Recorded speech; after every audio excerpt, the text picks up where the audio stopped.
ఈ రోజున రాష్ట్రంలో జగన్మోహన్ రెడ్డి గారు చాలా సభల్లో ఏమన్నారు? వైనాట్ 175 అన్నారు. కానీ ఈ రోజున వైనాట్ 75 అనేటువంటి ధైర్యం గూడా, గుండె ధైర్యం గూడా అతనికి లేదు. ఎందుకనంటే ఊరక మీనమేషాలు లెక్కేస్తా, మేకపోతు గాంభీర్యాన్ని ప్రదర్శిస్తా అతను ప్రజల్లోకెళ్తా ఉన్నాడు. అతనికి ఖచ్చితంగా తెలుసు 175 నియోజకవర్గాల్లో అసెంబ్లీ అభ్యర్థులు గాని, 25 నియోజకవర్గాల్లో పార్లమెంట్ అభ్యర్థులు గాని ఎక్కడ గెలిచేటువంటి అవకాశాలు లేదు. ఈ రోజున మీరు చూస్తా ఉంటే ప్రతిరోజు గూడా మరి ప్రచార సాధనాల్లో మీరు చూస్తానే ఉన్నారు. ప్రతిరోజు ఏదో ఒక ఎంపీ గాని, ఎమ్మెల్యే గాని పార్టీని వీడి ఎళ్ళిపోతున్నటువంటి సంఘటనలు కోకొల్లలు. ఇక కింద స్థాయిలో అయితే జడ్పీటీసీలు గాని, ఎంపీటీసీలు గాని, కౌన్సిలర్‌లు గాని మూకుమ్మడిగా రాజీనామాలు చేస్తున్నటువంటి మనం ఎన్నో ఉదాహరణలు చాలా జరిగినాయి ఇప్పుడు. కాబట్టి ఈ రాష్ట్రంలో ఎటువంటి పరిస్థితుల్లో కూడా జగన్మోహన్ రెడ్డి అనేవాడు అధికారంలోకి రాడని స్పష్టంగా అర్థమైంది కాబట్టే, ఈ రోజున అంగబలం, ఆర్థిక బలం ఉన్నటువంటి అభ్యర్థుల ద్వారా దుర్మార్గాలు జేసి, దొంగ ఓట్లు ఏదైతే ఉన్నాయో చేర్చి ఇటువంటి ప్రలోభాలుతో గెలవాలని చెప్పి చూస్తా ఉన్నాడు కాబట్టి, ప్రజలు విశ్వసించేటువంటి పరిస్థితుల్లో లేరు.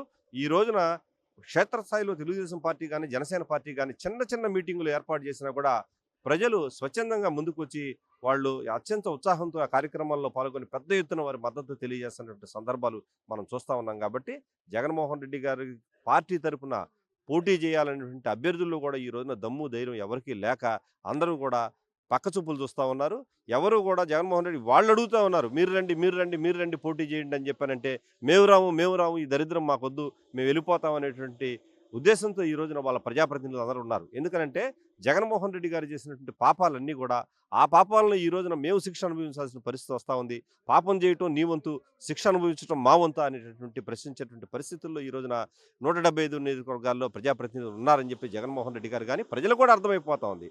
కాబట్టి మీరు ఈ యొక్క మీనమేషాలు మానుకొని, మేకపోతు గాంభీర్యాన్ని మానుకోండి.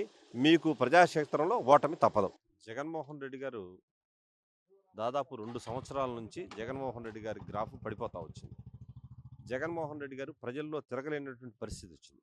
ఆ రోజున గడప గడపకి వైకాపా అనే కార్యక్రమం గాని అయన్నీ పెట్టినప్పటి నుంచి వాళ్ళకి ఎదురుగాలు వీస్తా ఉంటాం. వాళ్ళు స్వయంగా క్షేత్రస్థాయిలో పరిశీలించారు. వాళ్ళ కిందున్నటువంటి ఎమ్మెల్యేలు గాని, వాళ్ళేదైతే ఐపాక్ టీమ్‌ని పెట్టుకున్నారో, ఐపాక్ టీమ్ గాని వాళ్ళందరూ గూడా ప్రజల నుంచి ప్రజా వ్యతిరేకత మీకు వీస్తా ఉంది. కాబట్టి ప్రజాక్షేత్రంలో మీరు ఇప్పుడు ఎవరైతే ఎమ్మెల్యేలు, మంత్రులున్నారో వాళ్ళెవరు కూడా గెలిసేటటువంటి పరిస్థితుల్లో లేరు అనేటువంటి నివేదిక ఇవ్వటం జరిగింది. అది జగన్మోహన్ రెడ్డి గారికి తెలుసు. తెలిసిన తర్వాతే అతను అనేకమైనటువంటి సమావేశాల్లో గూడా అభ్యర్థులు గనక సరిగ్గా పనిచేయకపోతే మారుస్తాను, మార్చటం తథ్యం అనేటటువంటిది ఒక సందేశాన్నిచ్చాడు. ఈ రోజున అభ్యర్థులు ఇక్కడ పనికిరానటువంటి అభ్యర్థులు పక్కా కాన్స్టిట్యున్సీలో ఎలా పనిచేస్తాడు? కొంతమంది మంత్రులు జగన్మోహన్ రెడ్డి గారిని స్వయంగా అడిగారు. "సార్ మీరు మాకు మంత్రి పదవి ఇచ్చారు. మీరు ఇచ్చినటువంటి మంత్రి పదవి ద్వారా ఇక్కడ కాసిన రోడ్లేయటమో, లేకపోతే దొడ్లు కట్టియటమో, లేకపోతే 10 మందికి రేషన్ కార్డులు ఇవ్వటమో ఇచ్చి మేమేదో ఇక్కడ సేవ చేశాము. మేము 10 ఓట్లు అడుక్కునేటువంటి అవకాశం మాకుంది.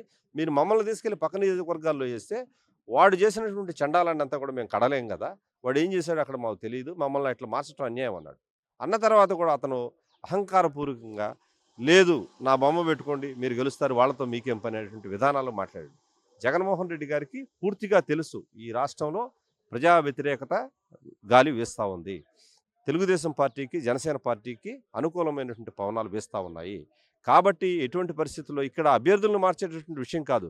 ఎవరైతే అంగబలం, ఆర్థిక బలం ఉందో అటువంటి వ్యక్తుల్ని రౌడీజం చేసి డబ్బులు పెట్టి గెలవాలనేటువంటి దుర్మార్గపు ఆలోచనతో ఈ రోజున డబ్బున్నటువంటి వాళ్ళందరిని తీసుకొచ్చి డంప్ చేస్తా ఉన్నాడు తప్పితే ఇది వేరేటువంటి విధానం అయితే కాదు.